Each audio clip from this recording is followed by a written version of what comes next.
अस्सलाम वालेकुम व्यूअर्स, मेरा नाम है सुनील मंज और आज ये वीडियो जो है पाक व्हील्स और उर्दू पॉइंट के इश्तराक से आपके लिए पेश की जा रही है। आज की वीडियो का जो बेसिक मकसद है वो ये है कि गाड़ियाँ ख़रीदने और बेचने वक्त लोगों को काफ़ी परेशानी का सामना होता है और कई ऐसे फ्रॉड हैं जिससे आम सादा लोग जो हैं जो उसका बेसिकली शिकार होते हैं। और हम कोशिश करेंगे कि ये दो वीडियो की सीरीज़ होगी, एक में हम टिप्स देंगे बायर्स के लिए और एक में सेलर्स के लिए।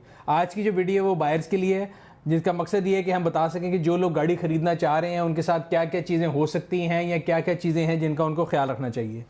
पाकिस्तान में अगर आप गाड़ी ख़रीदने लगे हैं तो सबसे पहले आप इस बात का जो है इस्तेमाल कर लें कि जो भी जिम्मेदारी है हमारी स्टेट के मुताबिक एक बायर के ऊपर है किसी भी चीज़ की। आप गाड़ी ख़रीदते हुए उसके लीगल स्टेटस वेरीफाई करना चाहते हैं, उसके डॉक्यूमेंट्स को वेरीफाई करना चाहते हैं, उसकी रजिस्ट्रेशन स्टेटस को वेरीफाई करना चाहते हैं, या इन इट सेल्फ कार का स्टेटस है कि वो स्टोलन तो नहीं है या स्मगल्ड तो नहीं है, तो ये तमाम वेरिफिकेशन का जो ओनस है वो आपके ऊपर है एज अ बायर।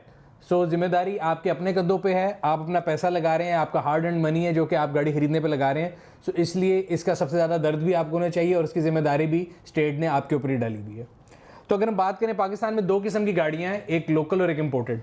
अगर आप लोकल गाड़ी खरीद रहे हैं तो उसके साथ आपने सबसे पहले जो डॉक्यूमेंट्स की हम बात कर लेते हैं। लोकल गाड़ी के केस में आपको गाड़ी की जो है रजिस्ट्रेशन डॉक्यूमेंट, जो कि बुक भी हो सकती है, या अगर इस्लामाबाद या लाहौर की करंट रजिस्ट्रेशन की हम बात करें, या पेशावर की जो अब रजिस्ट्रेशन वाली चीज़ है उसमें कार्ड होगा, या अगर आप सिंध में ले रहे हैं तो फिर उसकी रजिस्ट्रेशन की जो पासपोर्ट टाइप बुक होती है वो होती है। एक तो आपने रजिस्ट्रेशन डॉक्यूमेंट देखना है, ये चेक करना है कि ओरिजिनल है, कलर्ड फोटो स्टेट तो नहीं है। दूसरी चीज़, लोकल गाड़ी के उसमें गाड़ी की जिसको हम फाइल बोलते हैं, वो फाइल बेसिकली इनवॉइस होती है। उसके अंदर दो इनवॉइस होंगी, एक आपकी गाड़ी की इनवॉइस होगी कि गाड़ी की ये प्राइस है, और दूसरी उसके साथ सेल टैक्स की इनवॉइस होगी जिसको फाइल कहा जाता है। अगर ये दोनों डॉक्यूमेंट मौजूद नहीं हैं तो गाड़ी आपके नाम ट्रांसफ़र नहीं हो सकती। अगर आपकी गाड़ी की बुक गुमी हुई, अगर आप जिसे ले रहे हैं तो उसकी डुप्लीकेट बुक बनी होगी, तब आप गाड़ी ले सकते हैं और अपने नाम ट्रांसफ़र कर सकते हैं। और अगर आप गाड़ी ले रहे हैं उसके पास बुक मौजूद है और फाइल नहीं मौजूद या कि इनवॉइस नहीं मौजूद, तो तब भी वो गाड़ी ट्रांसफ़र नहीं हो सकती। मैं आपको बड़ा क्लियर बता दूं कि फ़ाइल या बुक दोनों में से किसी एक की गैर मौजूदगी में जो है आपकी ट्रांसफ़र जो है नहीं हो सकती। आप गाड़ी लेते हुए मेक श्योर कर लें कि दोनों चीज़ें मौजूद हैं। अब इंपोर्टेड में अगर आ जाएँ तो इंपोर्टेड के अंदर भी गाड़ी की तो रजिस्ट्रेशन डॉक्यूमेंट्स आपको पहले बताया मैंने कि कार्ड भी हो सकता है, वो पासपोर्ट स्टाइल की बुक भी हो सकती है। But in addition to this, जिसको हम इसमें फ़ाइल कहते हैं, उस फाइल के अंदर उसके इंपोर्ट के पेपर हैं, वॉरफेज की रसीदें हैं, पासपोर्ट लगा होगा जिसके नाम पे इंपोर्ट हो रही है, और जहाँ से गाड़ी आई है वहाँ पे उसको, अगर आप गाड़ी का लॉग बोलते हैं, लॉग का मतलब होता है कि वहाँ पे जो उसकी रजिस्ट्रेशन थी उसकी कॉपी, अगर जैपनीज़ है तो उसको तुखन बोला जाता है, वो है। अगर वो गाड़ी लंदन से आई हुई है तो उसकी लॉग बुक होगी, अगर वो गाड़ी US से आई है तब भी उसकी लॉग बुक होगी। याद रहे, लॉग बुक जापान की हो, लंदन की हो या किसी भी मुल्क की हो, उसके बगैर आपकी गाड़ी रजिस्टर नहीं हो सकती। अक्सर हमारे पास केसेस आते हैं कि लोगों ने इंपोर्टेड गाड़ी ली, उसके इंपोर्ट के पेपर भी हैं, BL भी है, पासपोर्ट भी है, बट एट द एंड उसकी लॉग बुक मिसिंग होती है, तो वो गाड़ी भी रजिस्टर नहीं हो सकती, या अगर रजिस्टर होगी तो ट्रांसफ़र में आपको मसला होगा। तो ये तमाम चीज़ें जो चेक कर लें, इनको अच्छी तरह वेरीफाई कर लें। अगेन, इंपोर्टेड गाड़ी के केस में देयर इज़ नो वेरिफिकेशन का जो है ना, आपके पास सिंगल विंडो ऑपरेशन नहीं है कि आप कहीं भी जाके उसको वेरीफाई करा सकें। रिगार्डलेस आपको कोशिश एफर्ट अपने ऊपर खुद ही करनी पड़ेगी। आप उसके इंपोर्ट के पेपर चेक करके कस्टम्स के पास जा सकते हैं, उनके डिफरेंट डिपार्टमेंट पे जाके कहाँ की क्लियर है, उस रेलिवेंट डिपार्टमेंट में जाके आप उसकी फ़ोटोकॉपी प्रेजेंट करके ये वेरीफाई कर सकते हैं कि ये गाड़ी असल में इंपोर्ट हुई थी इन पेपर्स के ऊपर कि नहीं। मैं आपको फिर बताता चलूँ कि ज़िम्मेदारी आपके ऊपर है। अगर कल को आपके उसके अंदर कोई एनोमली आती है या कोई चीज़ मसला आता है तो यहाँ पे कोई उसकी ज़िम्मेदारी नहीं लेगा, आपकी गाड़ी स्ट्रेट अवे कस्टम वाले उठा के लेके जा सकते हैं अगर उसके पेपरों में कोई कमी है। सिमिलरली, रजिस्ट्रेशन डॉक्यूमेंट को अगर आपने वेरीफाई कराना है तो आपको बाय लॉ सेलर और बायर दोनों को एक्साइज के दफ्तर जाके वो जो गाड़ी की ट्रांसफ़र है उसको परफॉर्म करना होता है। अब होता ये है कि हमारे यहाँ पे लोग जो है वो एजेंट माफिया का जो है वो बन जाते हैं शिकार, और कहते हैं कि जी हमने बेसिकली सुस्ती का शिकार है कि हम उठ के खुद नहीं जाना चाहते और गाड़ी जो है किसी एजेंट के थ्रू ट्रांसफ़र करा लेते हैं। उस टाइम तो वो आपको बहुत एक अच्छी चीज़ लगती है कि टाइम बच जाता है और बड़ा जल्दी हो जाता है। बट अगर कल को खुदा ना खास्ता कोई इशू क्रिएट होता है तो आप जो है उसका शिकार आप खुद होंगे, परेशानी भी आपको उठानी पड़ेगी और नुकसान भी आपका होगा। इसके लिए सबसे ज़रूरी है कि आप ख़ास तौर पे जब गाड़ी किसी से ख़रीद रहे हैं तो कई लोग ऐसे होते हैं वो कहते हैं हम आपको ट्रांसफ़र भी करा देते हैं, हमारा एजेंट है। तो कभी भी सेलर के जो एजेंट है उस पर डिपेंड ना करें, बिकॉज वो आपसे कई भी चीज़ें छुपा सकता है जो कि आपको जानने की ज़रूरत है। अगर आपको किसी एजेंट से भी करानी है गाड़ी ट्रांसफ़र तो अपना इंडिपेंडेंट एजेंट जो है वो अपॉइंट करें, ताकि कोई बैड न्यूज़ है, गाड़ी के पेपरों में कोई कमी है या ट्रांसफ़र के अंदर कोई मसला आ रहा है तो वो आपको बता सके।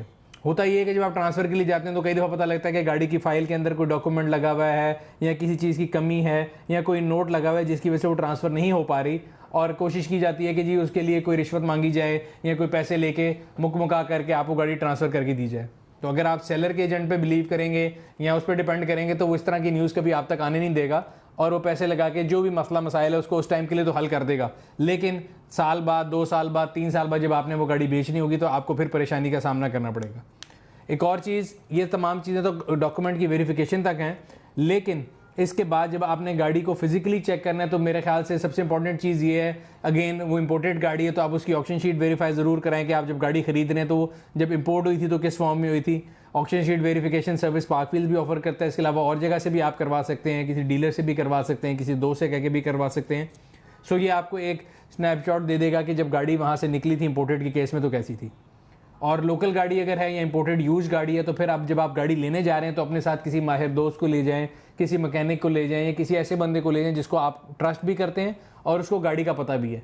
अगर आपके पास ऐसे कोई बंदा मौजूद नहीं तो again park wheels inspection service जो है वो भी आपको ऑफर करता है कि आप गाड़ी जाके अपनी मर्जी की जो गाड़ी है ले रहे हैं आप उसको चेक करवा सकते हैं, टू मेक श्योर कि आपके साथ धोखा ना हो। सो डॉक्यूमेंट्स आपने खुद वेरीफाई करने हैं, फिर किसी दोस्त की या इन सर्विसेज की मदद से आपने गाड़ी की फिजिकल जो है अपीयरेंस उसको वेरीफाई कर लेना है। फिर तीसरा स्टेप आता है पेमेंट करने का। पेमेंट के अंदर भी अगेन ये 3-4 किस्म के धोखे लोगों के साथ हमेशा होते हैं। लोग ये कहते हैं कि जी आप कैश पेमेंट कर दें, हमें फौरी पेमेंट चाहिए और आपको थोड़ी सस्ती गाड़ी दे देंगे, और लोग हमेशा लालच में आके दे देते हैं। कभी भी हरगिज़ कैश पे पेमेंट मत करें, हमेशा गाड़ी क्रॉस चेक या पे ऑर्डर की फॉर्म में लें। मतलब आप जब गाड़ी खरीद रहे हैं तो आप अगले को क्रॉस चेक दें उसके नाम का और पे ऑर्डर दें उसके नाम का, ताकि आपके पास कल को अगर कोई भी लीगल बैटल होती है या कोई भी इशू है, कल को उठ के वो बंदा कहता है कि जिन्होंने मुझे गाड़ी की पेमेंट नहीं की, तो आपके पास जो है सबूत होगा वो क्रॉस चेक बैंकिंग चैनल के थ्रू या वो पे ऑर्डर कि आपने गाड़ी की जब खरीदी थी तो XYZ इंडिविजुअल से खरीदी और उनके नाम आपने पे ऑर्डर बनाया था। एक और इम्पॉर्टेंट चीज़ ये है कि आप गाड़ी जिससे खरीद रहे हैं, जिसके नाम गाड़ी है उसी के नाम के पे ऑर्डर बनाएं। कई दफ़ा ऐसे केसेस होते हैं कि कोई बंदा आपसे कहता है कि जी मेरे कज़न की गाड़ी है, मेरे भाई की गाड़ी है, आप पे ऑर्डर बना दें। लोग ट्रस्ट करके बना देते हैं और हफ्ते बाद, 2 हफ्ते बाद, महीने बाद अगर वो कज़न जाके पुलिस में फ़ाइल कर देता है बंदा कि जी मेरे नाम पे गाड़ी थी और ये गाड़ी किसी उन्होंने अगर मुझसे खरीदी है तो मुझे पे ऑर्डर दिया होगा, उसकी कॉपी दे दें। आपने पे ऑर्डर ए के बजाय बी के नाम का बनाया होगा तो आपका लीगल केस उधर भी वीक हो जाता है। So you have to be sure कि आप गाड़ी जिस शख्स से खरीद रहे हैं गाड़ी उसी के नाम हो। अगर उसके नाम नहीं है तो जिसके नाम गाड़ी है आप पे ऑर्डर उसी के नाम बनाएं। आपस में अगर उनका ट्रस्ट का इतना अच्छा रिश्ता है तो ठीक है, वो आपस में एक दूसरे से बाद में खुद ही एक्सचेंज कर लेंगे, बट आपने पे ऑर्डर उसी के नाम बनाना है जिससे आप गाड़ी जिसके नाम थी, रिगार्डलेस आप जिससे खरीद रहे हैं। अगर जिससे खरीद रहे हैं तो वो उस बंदे को आपके सामने लेके आए।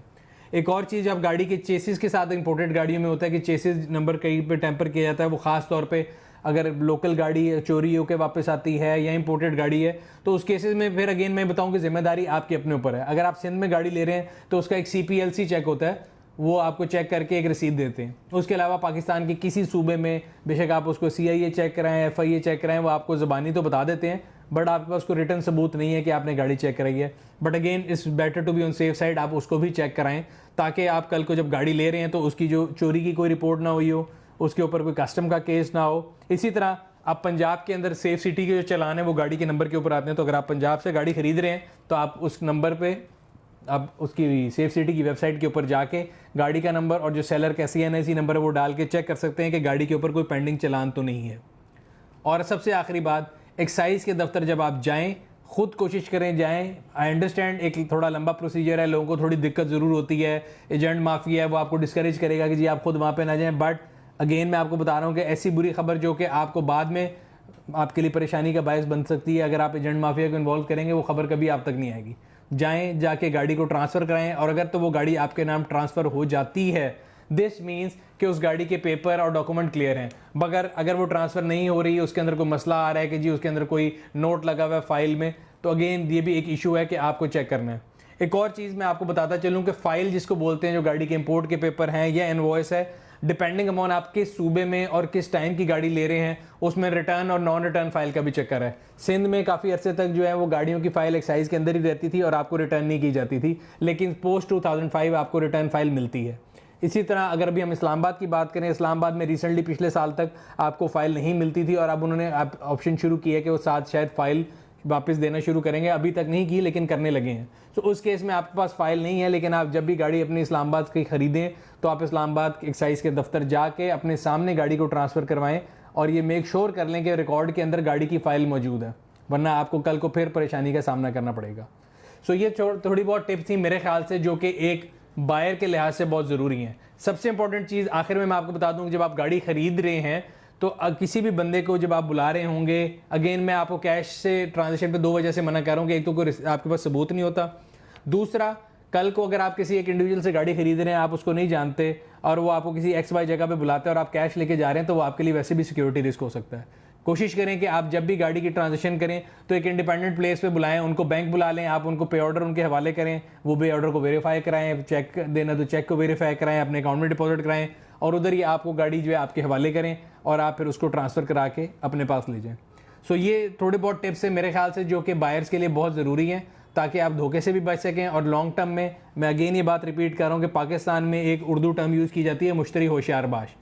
सारी चीज़ की जिम्मेदारी बायर के ऊपर है। इवन जो आप गाड़ी ट्रांसफ़र भी कराते हैं उसके ऊपर स्टैंप लगी होती है प्रोविजनल, मतलब आर्जी तौर पे किसी भी टाइम पे उसको रिवोक किया जा सकता है।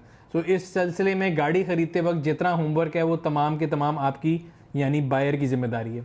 At the end of the day सबसे आखिर में जब आप गाड़ी की डिलीवरी लें तो 2 किस्म की आप रसीद साइन करेंगे। एक आप डिलीवरी लेटर साइन करके देंगे उस बंदे को जिससे आपने गाड़ी ली है, जो कि सबूत होगी उस बंदे के लिए कि आपने डिलीवरी ले ली है और इस दिन के और टाइम के बाद गाड़ी के साथ कोई भी चीज़ होती है या गाड़ी किसी हादसे में इन्वॉल्व होती है, कोई भी लीगल एक्टिविटी है, तो उसकी जिम्मेदारी आपके ऊपर है। दूसरी चीज़ एक सेल सर्टिफिकेट होगा, सेल रसीद जिसको बोलते हैं, जो कि आपका डॉक्यूमेंट है, जो कि सबूत है आपके पास कि आपने उसको सेल रसीद जब वो आपको दे रहा है मतलब उसने आपसे पैसे वसूल कर लिए हैं और उसके ऊपर सारा कुछ लिखा होता है कि आपने गाड़ी के कागज़ चेक कर लिए, आपने गाड़ी की बुक चेक कर ली है, फाइल चेक कर ली है, तमाम चीज़ें आपने चेक करके उसको पेमेंट कर दी और उसने पेमेंट वसूल कर ली है। उसमें चेक का नंबर या पे ऑर्डर का नंबर भी लिखा जाता है। याद रहे उस डॉक्यूमेंट की लीगल वैल्यू तभी होगा जब आप उस पर पोस्टेज स्टैंप लगा के उसके ऊपर साइन करेंगे। मैंने देखा है हमारे यहाँ पे लोग सादे पेपर के ऊपर लिख लेते हैं जी डिलीवरी लेटर भी लिख लिया और सेल रसीद भी बना ली, उसकी कोई लीगल वैल्यू नहीं है अगर आप उसके ऊपर जो ताखाने की स्टैंप होती है वो और उसको आप नोटिफाई नहीं कराएंगे। सबसे इंपॉर्टेंट चीज़ सबसे आखिर में एक और चीज़ मैं भूल गया था पहले बताना, वो गाड़ी के अंदर गाड़ी की नंबर प्लेट ओरिजिनल होना ज़रूरी है, क्योंकि वो भी अगर मौजूद नहीं है तो जब आप गाड़ी बेचने जाएंगे तो आपको उसके अंदर दिक्कत का सामना होगा। अगर ओरिजिनल नंबर प्लेट गुम गई है तो बाय लॉ आपके पास डुप्लीकेट नंबर प्लेट इशू होनी चाहिए और उसका भी तमाम जो तहरीरी सबूत है वो आपकी फ़ाइल में होना चाहिए, जिसमें FIR की कॉपी होगी कि आपकी नंबर प्लेट गुमी है, फिर अखबार का इश्तिहार होगा और फिर आपकी डुप्लीकेट नंबर प्लेट इशू हुई होगी। ये तीनों चीज़ें भी कोशिश करें। अगर आप गाड़ी खरीद रहे हैं तो सबसे पहले आपके पास जो गाड़ी है ओरिजिनल नंबर प्लेट आपको साथ मिलनी चाहिए। अगर ओरिजिनल नंबर प्लेट गुमी हुई है तो डुप्लीकेट नंबर जो है वो भी आपको इशू होना चाहिए और नंबर प्लेट गाड़ी के ऊपर आवेज़ा होनी चाहिए। उम्मीद करता हूँ आपके लिए वीडियो फ़ायदेमंद साबित होगी। अगली वीडियो में हम कोशिश करेंगे कि इसी तरह जो सेलर्स हैं उनके लिए भी हम टिप लेके आएँ कि वो किस तरह धोखे और फ्रॉड से बच सकते हैं। ये थी आज की वीडियो। आपसे अगली वीडियो में फिर मुलाकात होगी। तब तक अपना और अपने गिरद के लोगों का ख्याल रखिएगा। शुक्रिया।